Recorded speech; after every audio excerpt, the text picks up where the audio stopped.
So, somebody commented on one of my posts about what I think of the Israeli-Palestinian situation. I don't even know how to begin to tackle an issue as complex as that.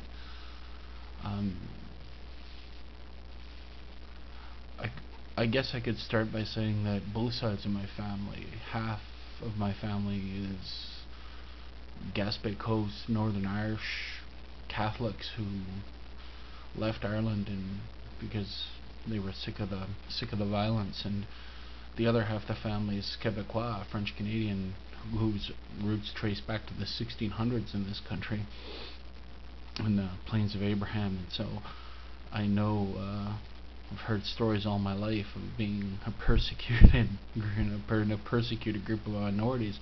I've never experienced it myself, being persecuted for my faith or belief or my last name or where I come from or what I do.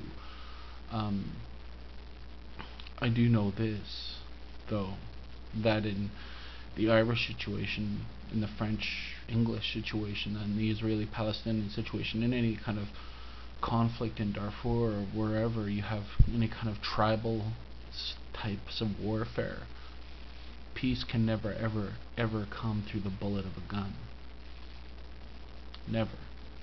Violence begets violence eternally, and there is no peace to be had, there is no peace to be made, there is no peace to be maintained through the barrel of a gun. So I guess what happens, or what has to happen, is that people like you and people like me and people like everybody who has no part to play in the violence, or wants no part to play in the violence, has to stand up and say enough is enough, and that we will not stand for this. We will not put up with this in our neighborhoods, that we're sick and tired of being afraid to go to the shops, being afraid to go to the stores, being afraid to walk on the street, being afraid to go out at night, being afraid at the knock on the door. And when enough of us get sick enough of the small percentage of people who are actually committing acts of violence and terrorism against each other, the force will be overwhelming. But until that day, business as usual. Buildings will blow up, people will die, blood will be spilled, retribution will be sought, and those that did the killing on both sides will be held to account in a much higher court than one here on earth. At least that's what I believe. As far as solving the problems of racial bias and bigotry and hatred and fear and paranoia and xenophobia and mistrust, it's got to come from the everyday people. It has to come from them.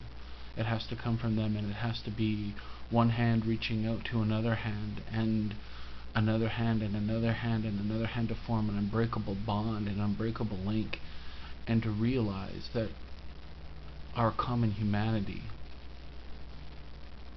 should be enough, and is enough to sustain us. It is enough to sustain not only us, but enough to sustain a peace where both sides can live without agony.